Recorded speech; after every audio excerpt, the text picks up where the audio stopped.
A lot of people think when they get into something new that, their vision is just automatically there. It's not. Your vision is developed. If your goal and your vision doesn't completely petrify you, it ain't big enough, bro. Like, that's just a fact. When you get knocked down, stand back up. I hate that saying, because why would you stand directly back up when you've fallen down and not sit there for a second, learn from it, and then go 10 times harder? Sometimes I get a little bit of an imposter syndrome. Like, I'm not qualified to lead these people.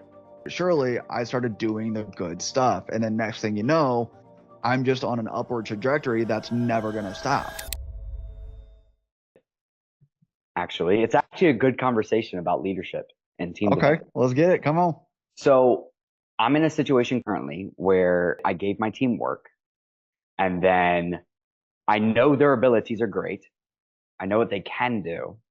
And then they delivered a product to me that said, yes, this is what we're going to deliver to the client. Now, this work is subpar what we usually deliver. Now, the caveat on that is, and where my dichotomy comes in, is the fact that I have no authority really to speak on the quality of the content creation, because that is not my lane. Understood. So really trying to figure out kind of the best route to basically tell them, in my words, this shit sucks. I can't believe that you're so arrogant that you can't fucking see that. And then my answers to you are, would you deliver this to other clients? And you say yes, blatantly lying, shows me that you're not the content creators that we thought you were. And if you aren't, then that means we're not going to be able to continue keeping you on the team. So how do you go about that without actually saying? So, and that's where I'm going to, this is all today. So it's kind of like a leadership development type thing for me, because what I've figured out is I like to be blunt. But, we know this. yes. But in being blunt, I don't elicit the responses that I want 90% of the time, unless I've obviously different situations call for different things. And currently, so I'm speaking with a leader who has the authority to speak on this, and kind of explain the situation to him. And while he's coming to me, he's just like, this is what you could say, this is what you could do. I still want him to realize, and I'm trying to get him to realize as well, that like coming from me, it's not going to mean anything. This needs to come from you. So the conversation is not really directly between me and a team. It's between me and the leader of that team to then develop them all together. It's an interesting opportunity that I'm in. Yeah, it's kind of like it's almost like one of our situations in this past weekend, where you know someone's blatantly lying to you, something's blatantly not right, but you have to go about it and wordsmith your way around the situation in order to get the desired outcome that you want. Right? Because everybody needs a different, somebody needs, for instance, like with you and me, we like the brash tacks and just get down to what it is and just go. Like, let me just make a decision and go. There's other people, they need to be lifted up, and we need to serve them a little bit more. And it's a weird dynamic, because not always going to know based off of the first 5 minutes of the conversation. Sometimes it takes you a little bit longer. Sometimes it takes you a couple hours to get to really truly understand the way some brain works. 6 days. Or 6 days. I don't know, man. But that's the crazy thing about leadership, is that it's our job to be able to figure that out and figure out the best route forward that's going to get your point across in whichever way they learn best. Right? Because think about it like school, right? For me, I was not book smart. I was horrible at learning. I didn't know how to. I wasn't ever taught how to learn. I wasn't taught that there were different styles of learning. Learn how to learn, man. Like, that's exactly. I think that's a great point, because I think most people don't know that either.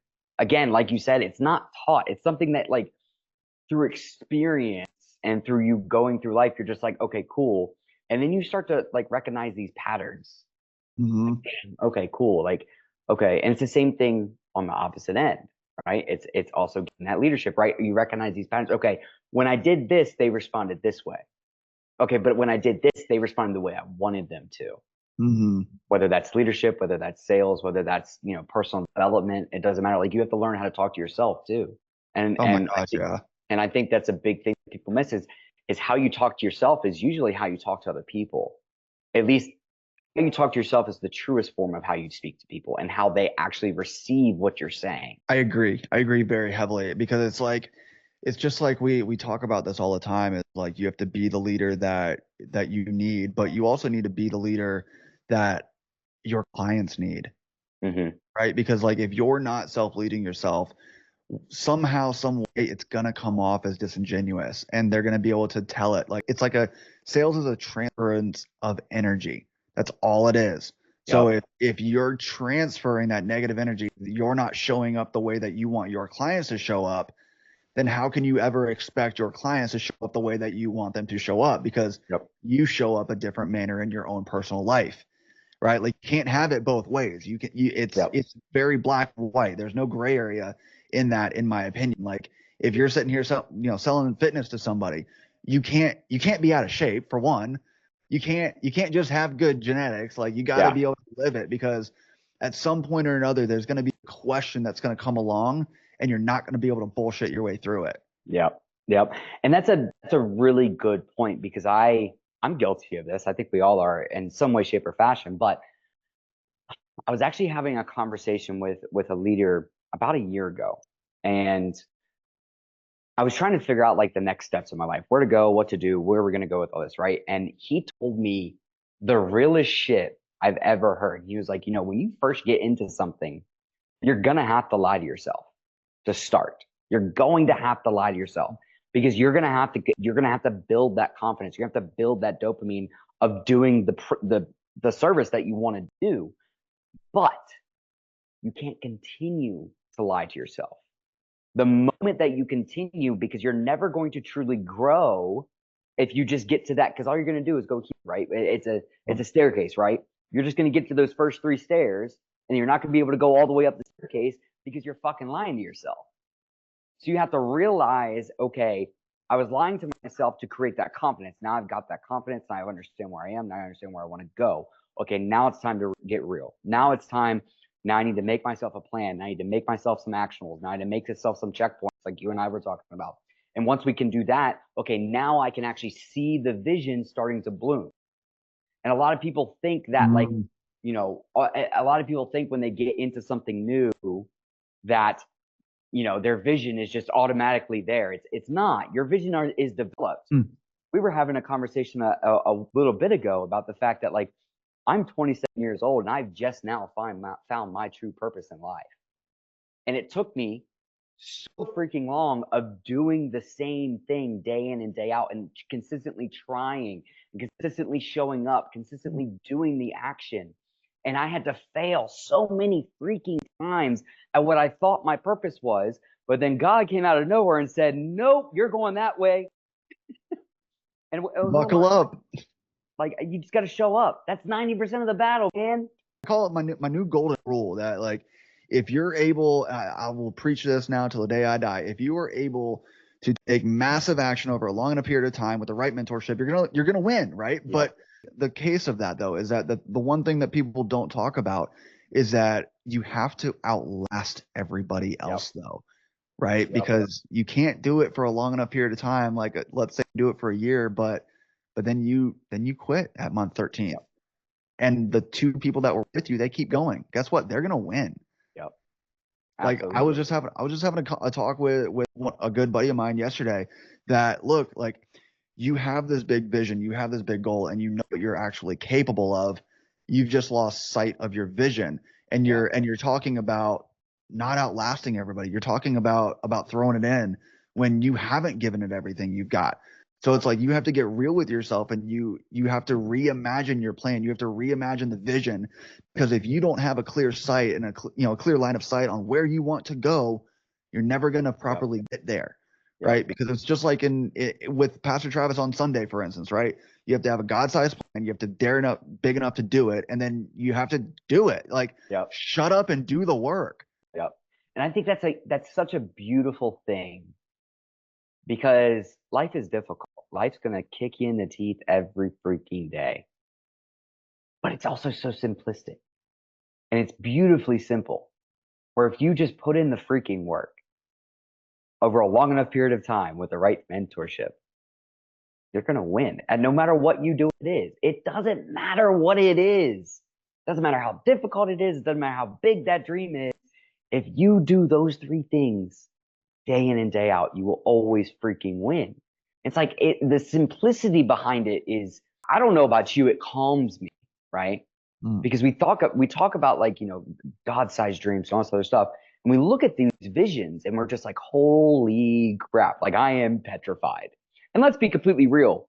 If your goal and your vision doesn't completely petrify you, it ain't big enough, bro. Like that's just a fact. If you can sit there and confidently say, yeah, I can do that. Yeah, I can do that. Yeah, I can do that. If there's no little bit of doubt in the back of your mind saying, shit, man, I don't know, you're not dreaming big enough, because that's what truly drives you. And when you have, I talk about this in my circle all the time. It's you're talking about all the outlast of the people, right? Yeah.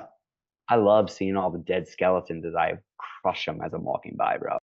That shit fuels me so much because I'm just like, even if I'm not there yet, even if I'm not at that final point, I made it further than him. I made it further than him, and I made it further than him, and that makes me so freaking motivated, man. It's amazing. It boils back down to like if you won't carry the ball, so to speak, like how do you think you're going to carry the team? Ooh, that's deep.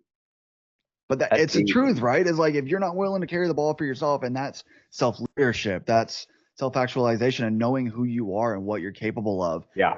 And then doing the work, then how in the world, when it comes time to have a team or to lead other people or to do a random mastermind with 35 people, like how do you expect to be ready for that endeavor? How do you expect to be ready to carry the team if you can't carry the ball on your own? Yep. And that's a good point. We talked about it this weekend. It was basically preparation, right?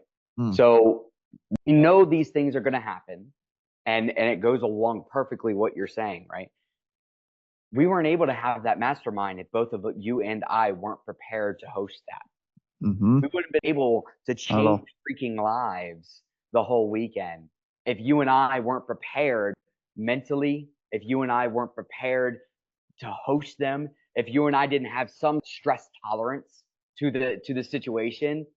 When's the last time you spoke like that in front of 35 people? Never. I had never done that.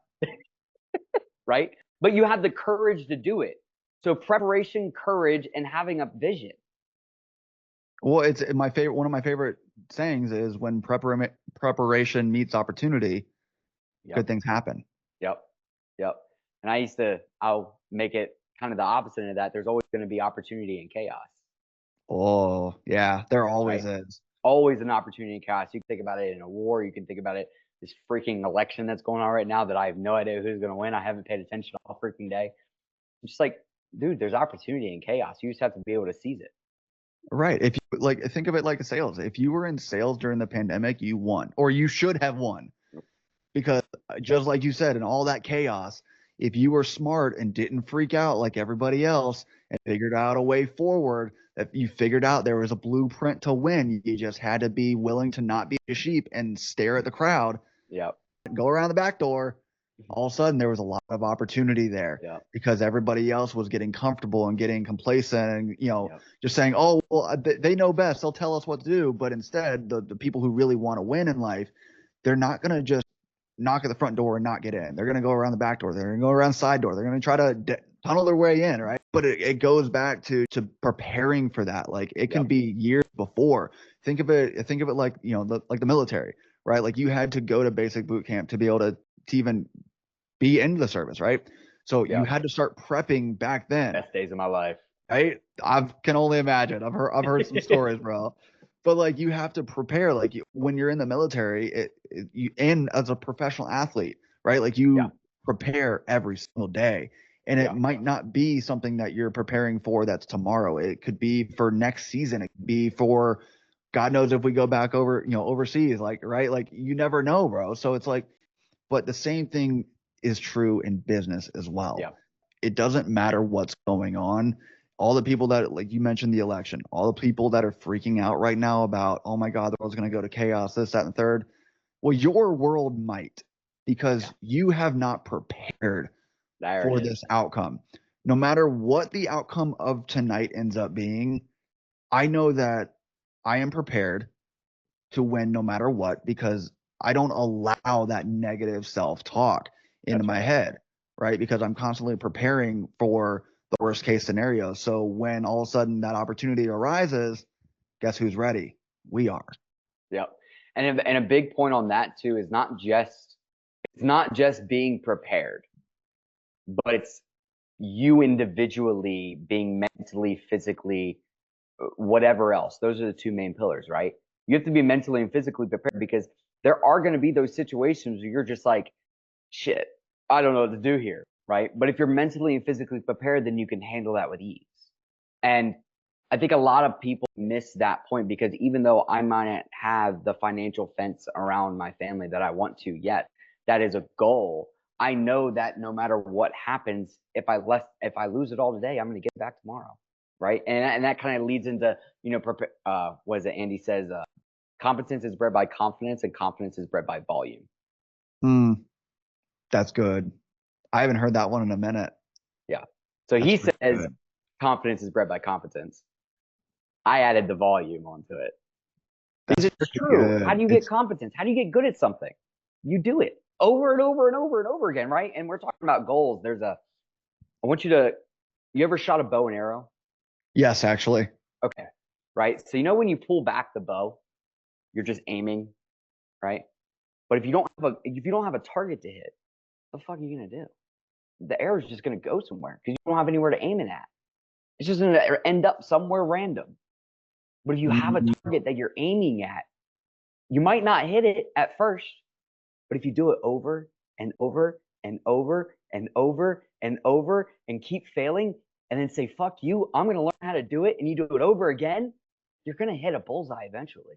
Exactly, because you gotta think. It's like I love the saying of when I for a bad reason. I love the saying for a bad reason of when you get knocked down, stand back up. Yeah. I hate that saying because why would you stand directly back up when you've fallen down and not sit there for a second, learn from it, and then go 10 times harder? Because if you get knocked down and you just stand right back up, you haven't you didn't wait any amount of time. You haven't Yeah. changed. Your thought process is still the same. You get where I'm going with that? Like if Absolutely. you get knocked down, fucking stay there for a second. Yep. Not for Yep. long. Just stay there for a second and go, okay, why did this happen? How did this happen? What could I have done better about it? Got it. Move on. Yeah. I absolutely agree. And I think a big thing that a lot of people don't understand is they get the Rocky motivation, right? That's kind of what we're talking about. When you get hit, you get back up because that's life's always going to kick you down, right? Sometimes, and this is gonna sometimes you need a hand to help you up, and that's okay. The problem is most people are so fucking egotistical they don't even want to accept the helping hand. And a lot That of the is so times true. when that happens, cool, stay on the fucking ground. Then you're gonna fail. But you have to be open. You can't become arrogant.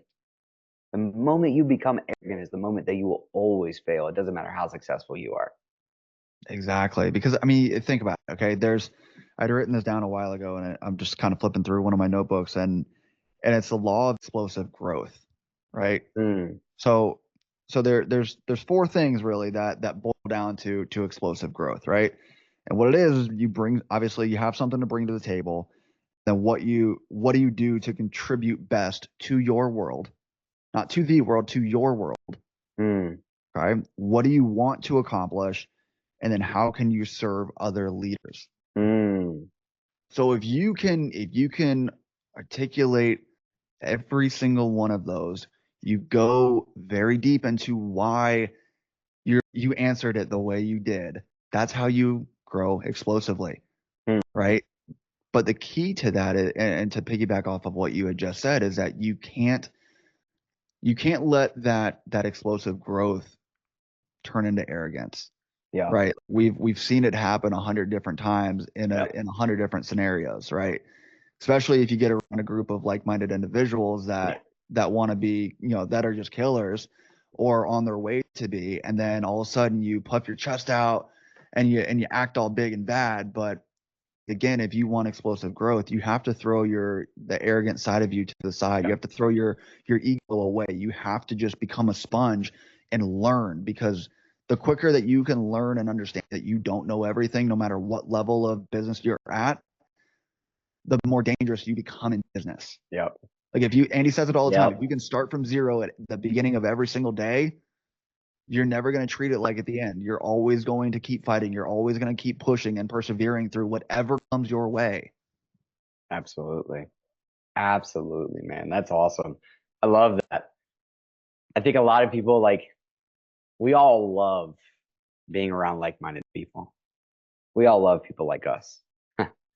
But are people like you who you would hang around? Because themselves that. Yeah. Would I hang around with myself? If you could make 5 clones of yourself, would you hang around you? Probably not. At this point, I don't know. I'm not who I want to be yet. It's not about who you want to be, it's about who you are every day. Right? Are you serving people? Are you consistently leveling up? Are you always looking for knowledge? Are you fucking disciplined? Are you inspiring others? By inspiring others, you can inspire yourself. Are you helping others every single day? Like, it's never just about who you are. It's about what you're doing, the actions you're taking, the words that are coming out of your mouth. How do you speak about your friends? How do you speak about the people you work with? How do you speak about the people that's going on the street? How do you speak about that homeless person that has nothing in life, but is the happiest person in the world? Yep. God, I love that. That's so true. Dude, I'm gonna be honest, that's something I struggled with greatly before, and I'm still not perfect at it, but the judgmental side, that's something that was so deeply ingrained in my head from just what I was conditioned around, right? Like, oh, they're lesser than, like, oh man, why can't they do this, that, and the third? Yep.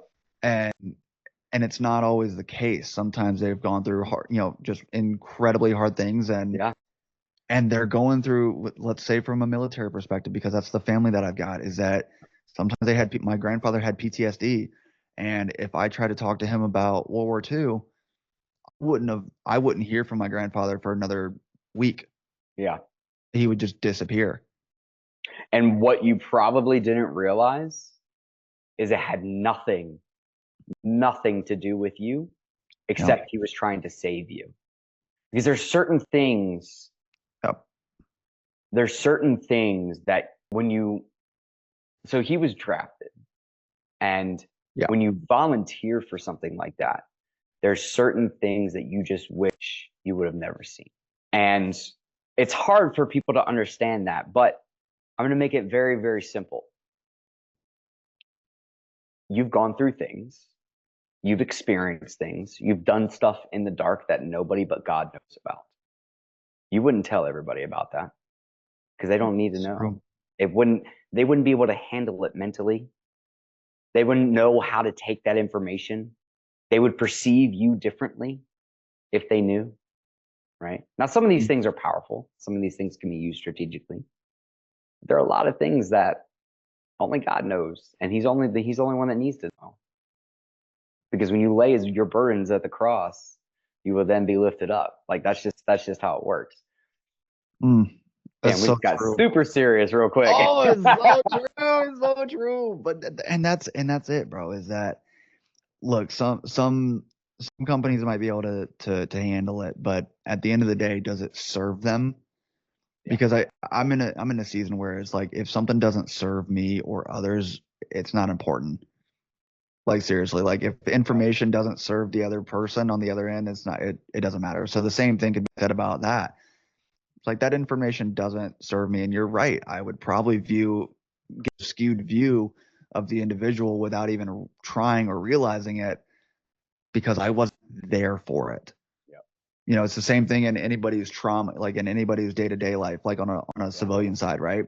Is like, if, like, we heard a couple of stories this past weekend about some crazy traumas. Now, to somebody, me chills thinking about it, dude, like that, it was such an amazing weekend. But that's the thing, bro, is that some circles are safe to let that out. and to release that trauma. Whereas some circles are not the right place to do that, because some people will go, "Ooh, I don't know if I like that." But here's the thing. Hold on, let's unpack that. Let's unpack that. I love it. If you're in those circles where like, I don't know about that, you're not in the right fucking circle, my guy. Come on now. Like if you're in those circles and you can't lay your heart out every single day and they don't show you love and compassion and empathy and drive you to get better, you are not in the right fucking circle. That's just facts. You always have to be in those circles where you're there. You can say, dude, I can call you anytime, Mike. Hey man, I'm going through this and I don't know what to do. I fucked up. Cool. Awesome. You're an idiot. Get your shit together. This is what we're going to do. Cool. Awesome. Appreciate it. Love you. And you drive on, right? You got to have those people. And I cannot remember. Do you remember who was talking about it where they were like, who is your 3 a.m. friend? Mm-hmm. Who's your 3 a.m. friends? Most of us don't have any. I have one, man. Maybe two, 3 now. I was about to say, I've got 2 now. Yeah. Well, that's a lie. 3 now. You know, if you call my ass, I'm going to come in with every one of my guns. Who we carrying, motherfucker? Let me get my Canada guy on a flight real quick. Hold on. But man, that's the thing though, bro, is like to kind of like back out of that for a second. It's like when you are who you hang around, right? It's just like they always say, right? If you look around in your circle and you've got 4 other potheads or people who drink or people who vape, like guess what? You're probably gonna become the 5th one to do that. And for me, like I'm very, very, how do I say it? I can be influenced one way or another, right? Like if I'm around good shit, easily peer pressured. Yeah. So like when I was around a lot of bad shit, guess what? I did a lot of bad shit because I didn't know there was another way. I didn't know there was a better way. And if I did hear about the better way, I didn't know how to do it, and nobody will lead me to do it because all of my friends did the same shit, right? But then all of a sudden I got around the good stuff, being the Elliott group, and then slowly but surely I started doing the good stuff, and then next thing you know, I'm just on an upward trajectory that's never gonna stop. Because now I got a taste of what the good life is. And now I know I'm never going back to 0. And even if I do, I know I'll get it back because of the work and the intention behind that work over the last 2 years. Absolutely. And that's super cool, man. Like we're lucky, we are, that we were able to find a group of people that drive us to be better. A lot of people don't have that. And a lot of people are in the situation where they don't have one. And in those situations, you know, I've actually been asked this a few times because I speak to 1,200 high schoolers every Sunday. And they're like, how do I do this? And I'm like, look, if you have no one that is pushing you to get better, then you need to consume as much information about those people that are where you want to go and learn from them. Download their brain, download who they are as a person, download how they live life, right? And then go do that and figure out and take what works for you and dispel everything else, right? Too many people in this world, they don't like one thing about one person. I'm never going to listen to that person again. But what about the other 99% of shit that he said that was fantastic? You're going to let the 1% throw you off your path? Ugh, guess you weren't really made to win anyway. Right. And there's so many, like we can go on tangents upon tangents upon tangents for this one. And it's like, okay, I can't find a group of people. I don't have anyone to learn from. What now? You have to become the best version of everybody. You have to become the leader now. It's your freaking destiny. God put you in that situation to become the best version of you, to be able to influence by doing it. And if you can't do that, then can't lead yourself. You can't lead others. Well, it's just like there was, man, you remember the about the the trifecta. Right. There's different sayings of what a trifecta is, given if you're looking at it from a sales perspective or if you're looking at it from a personal aspect, right? For me, you've got thinkers, people who think about things, all right, Yeah. and people who talk like theory people, right? Yep. When I'm looking for a mentor in life, I need somebody who has done all three. I need somebody Yep. with the big God-sized vision. I need somebody who has actually done it and succeeded very well, because otherwise it doesn't matter. Like, you can talk a big game all you want, but if you haven't done anything, I don't give a shit about what you say, Yep. because I know that you haven't actually done it. Like, if it's a business that I'm trying to build, and I'm going to somebody who has not built a business like I want to run, I'm not going to go to that person for advice. Why Yep. would you? Because they might have good theories, but they've never done it. Yep. And I think a lot of that is very true today, especially like if you look at the market, when it comes to sales training, it's very saturated. However, it's very clear and easy to identify who is real and who is not. Yep. Same thing with stocks. Same thing with e-com. It's the same thing with whatever industry you're in. Everyone, I mean, I do a lot of content creation type stuff. Like I run a team for that, Hmm. and we hear it all the time. Is the fitness niche a good niche to get into? It seems oversaturated. Okay, one, that's such a limiting mindset, bro. When you're just like, I don't know if I want to do that because there's so many people already doing it. So become the best motherfucker doing it. It's that simple. Take whatever they're doing. Okay, cool. This is what everybody's doing. I'm going to learn how to do that. I'm going to be the best one at that. And then off of that, because you're doing that and because of the volume and experience that you're putting in, wow, now I created something new. Now people want to learn from me. Now I can Hmm. monetize that. Holy shit, I'm set for life. Like, stop thinking that it's a saturated market. Like, no matter what you Ever. do. Yep. My favorite thing right now is the thing that I'm hearing the most is that in the last 60 days is that the car market is just in the tank. That everything, like all these dealerships are having like the worst months of the year right now, and it's like, oh, the market's going down. It's a slow time. Boo hoo! It's the election. Like, I also know all of my automotive sales reps that are having record breaking months right now. That's Why? awesome. But why though? Because they don't listen to you don't listen to the hype. You go, okay, cool. Elections having an issue. Great. That means that everybody else is going to be concerned with this. Every other salesperson is going to use that as an excuse why not to win.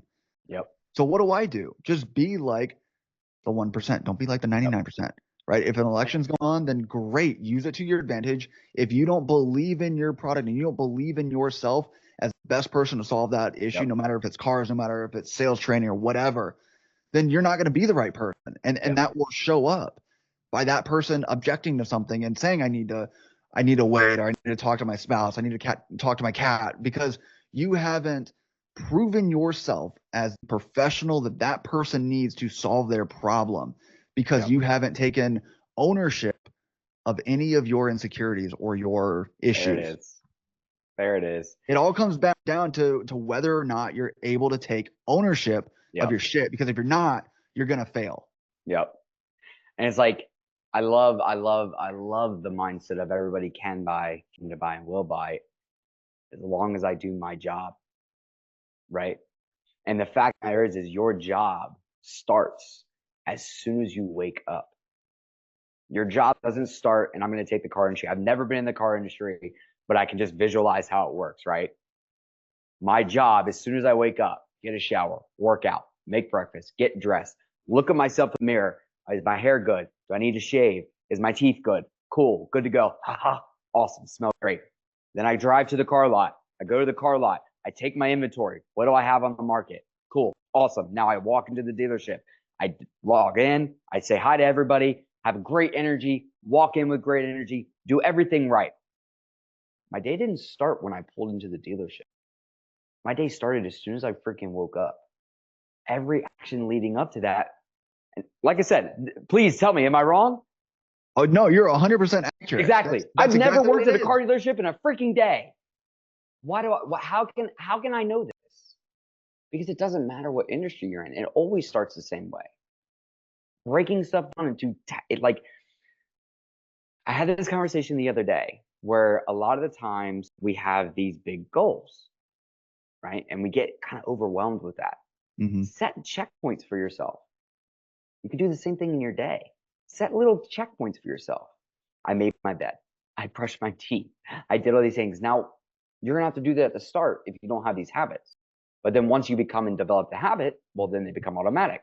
Then you can implement new things to checkpoint yourself with, and then new things, and then new things. One thing that I recently implemented that has literally changed my entire life is setting myself an hour every single day to give gratitude and to pray. I love That that. is the second thing I do in my day.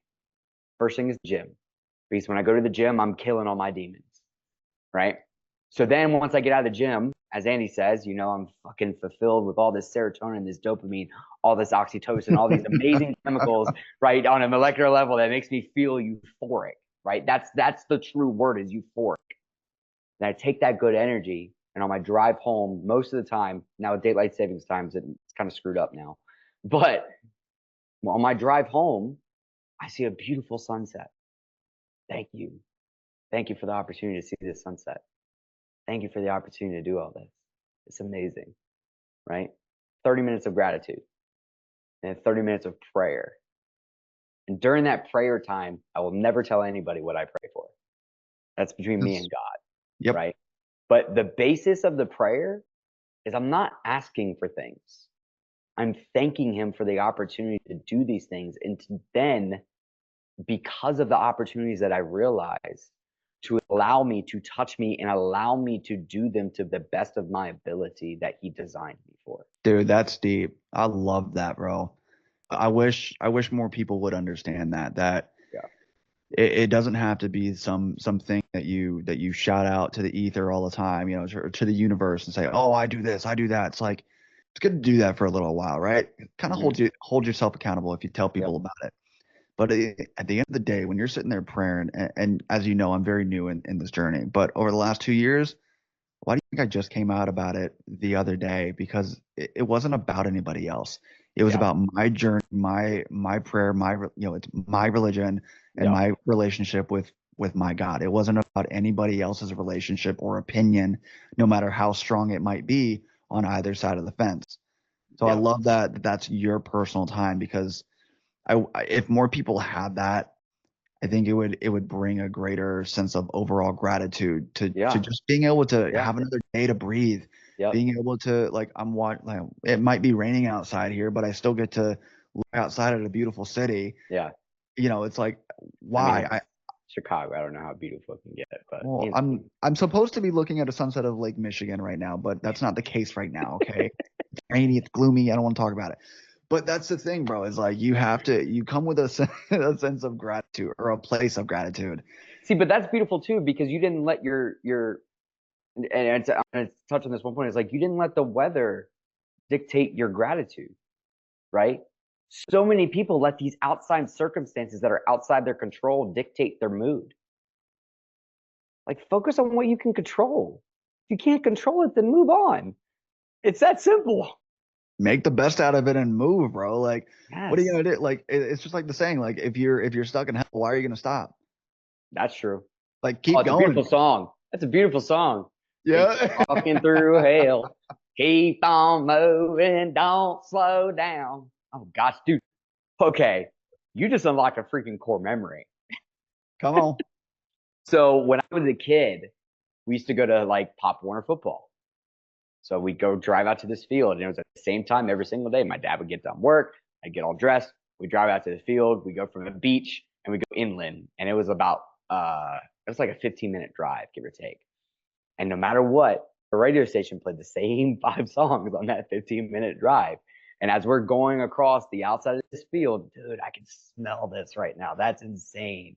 Oh. I can smell that fresh cut grass. I can like feel the air. I could smell like the gear in the back that just has that stench, even though you washed it and it never gets out, right? Like I can literally, I'm there right now. But we would drive up the side of this field, and there'd be like 4 different fields. They just have goalposts, like random goalposts. It wouldn't even be a full field. But I loved it, man. We were the Sharks. That was our name. It was the Cape and Lopez Sharks. And I'd get out of the car, I'd go back in the car, I'd sit there, I'd say, thank you for taking me to practice. And every single time, Going Through Hell by Rodney Atkins was playing on the radio every single freaking time that we were driving along the side of this field going to Pop Warner practice. And in that moment, I was so young that I didn't really understand what that song meant and what that Okay. meant at that moment in my life. Oh, I got chills talking about that, dude. Like, God, man. There's there's speaking of memories song, and then there's memories. yeah, a core memory of mine. Speaking of songs, is so one of my dad's like favorite artists of all time was Tom Petty. Oh Like that shit. was just one of like top three. Yeah. Um, and I will never forget going down. So we were in Colorado on vacation. I was probably like 10 or 11 years old, if that.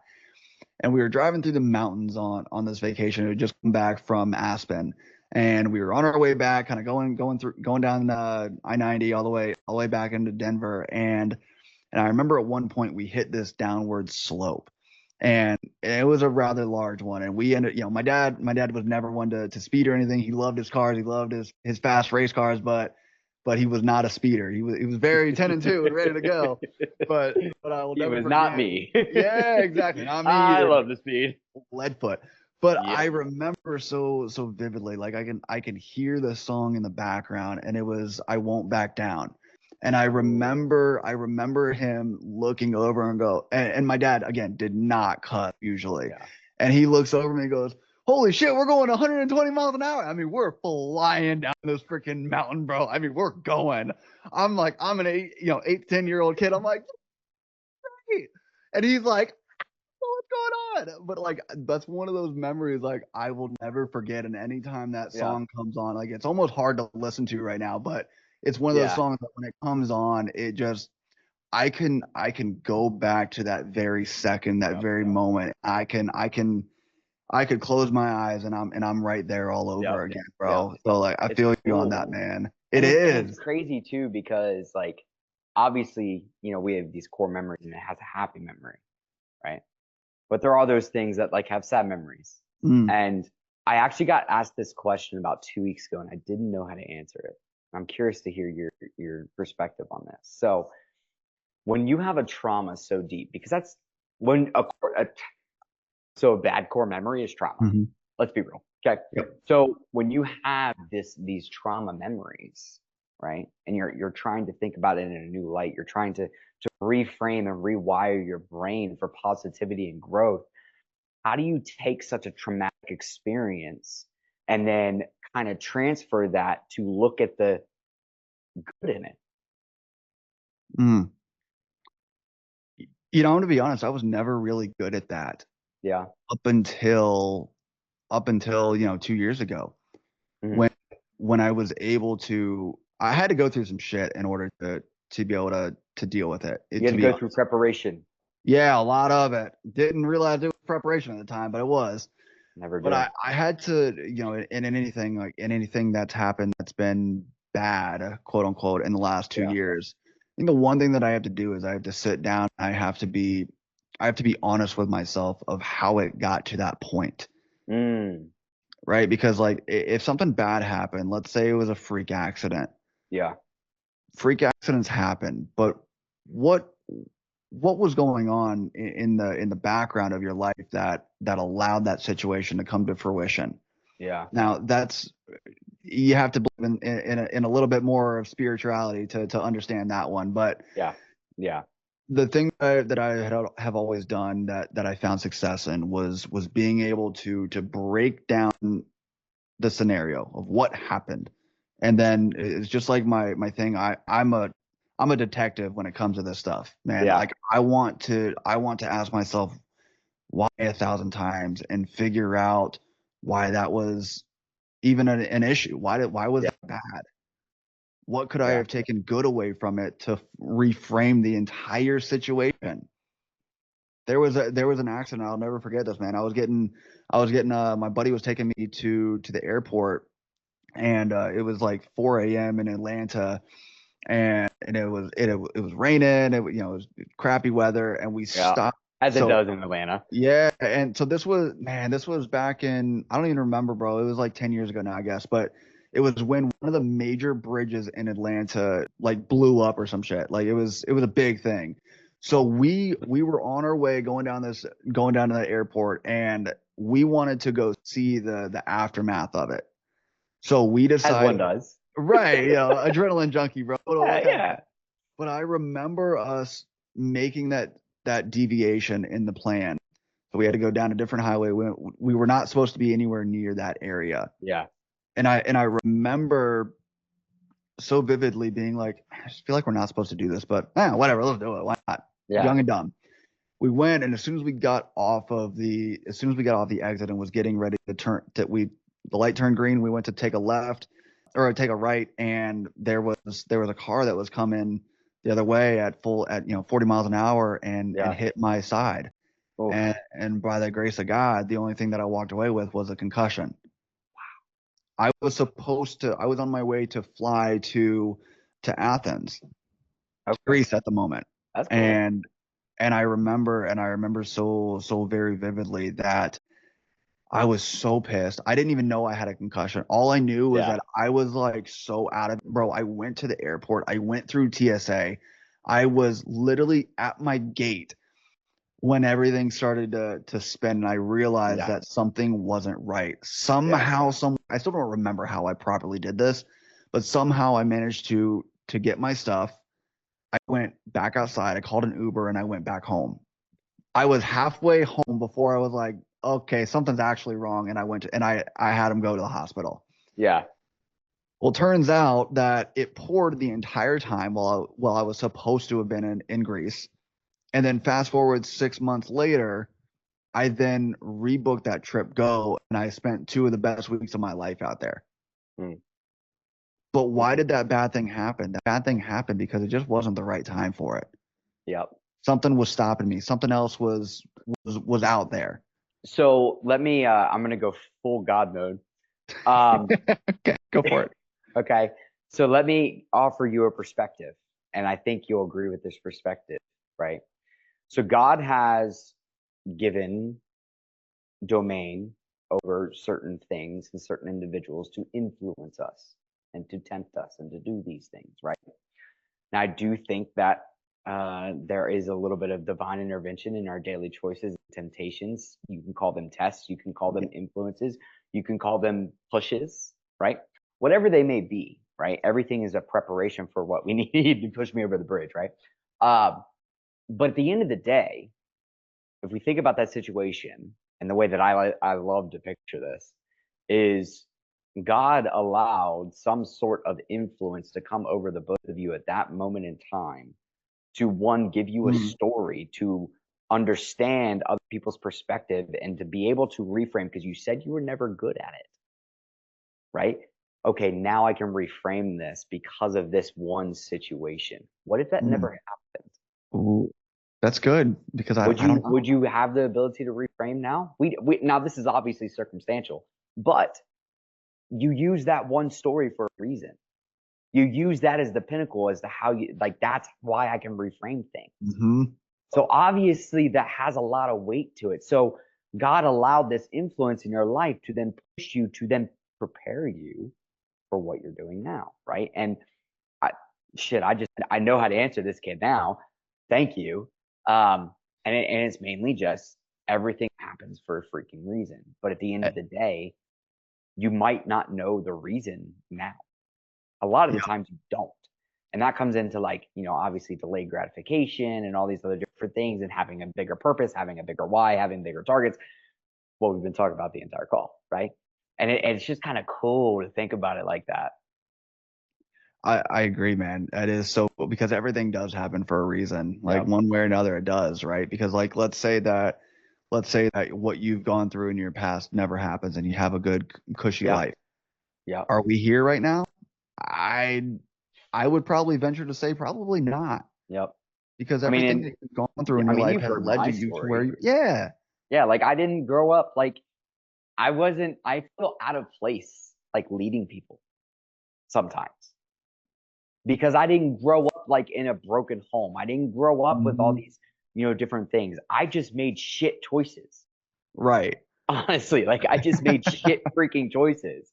And when I talk to people, they're like, "Yeah, I grew up in a shitty home. My mom was getting like my dad was beating the shit out of my mom. He was an alcoholic. He was doing drugs. Like all these different stories that we've heard."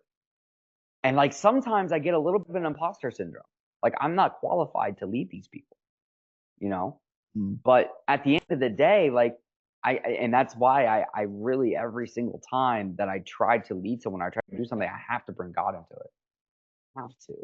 Because Yep. there's no way that I would be sitting here right now based off of some of the choices that I've made if it wasn't for God. If there was no divine intervention, like it just there is no explanation. Like I don't care how logical or how creative you are, there is literally no explanation as to why I'm sitting here in this chair right now having this conversation with you when I should have been dead at least 100 times. I love it, man. And that there's one saying that I heard recently that I think will tie this all up in a pretty little bow to end this conversation. Is I think that look, you got to look at it like this: leaders are servants with a sacred trust. Ooh. Think about that for a second. We Ooh. have a sacred trust, not just to those who, not just to those that we are leading, but we also have a sacred trust in what we believe Mm, in our God, mm. because we didn't just get put as leaders for no reason. Yeah. In order to become a leader, you have to get placed as one, Yeah. and you do so by doing the constant work. And you don't always know why you're doing it, but there's a greater power out there That's right. that is leading you down the path. And as long as you can have that sacred trust in the leader, you will Yep. be forever on the right path. Mm. So I don't know if Yeah. you got anything else, Uh, but can't cap that I one. know I we mean, got I like know we got to dip out of that's here like soon. that's a beautiful end state, dude. It's like, and that's why I think it's also so important to be the best at what you do, no matter what it is. Like if you're delivering pizzas, be the best pizza delivery person there ever is, right? Or if you're, 100%. whatever, you're picking up trash. I've literally thrown trash. One of the worst jobs I ever had, but it's also one of the best jobs I ever had because I could literally just throw my headphones in, sit on the back of that truck, and just throw trash. Right? Think about my life. It didn't take a lot of cognitive abilities, right? But oh man, dude, that was good. I'm gonna have to clip that one. Yeah, I no, that was one thing I'd been sitting on. You had mentioned that leadership, and I was like, wait, I remember something. Hold on. Yeah, But yeah. bro, no, I appreciate the conversation, and I'm looking forward to the next one. We're gonna be doing this every single week. I'll Oof. put good old Seth Heichman's information down below in the little linkies. I don't Kill know it. how this thing works, bro. I'm new, but This is a test run, right? like, click, subscribe. I don't know how this Yeah, I works. don't know. It depends on. Anyways, It Seth, I depends. We're appreciate it gonna as have to. always, bro. We'll have to.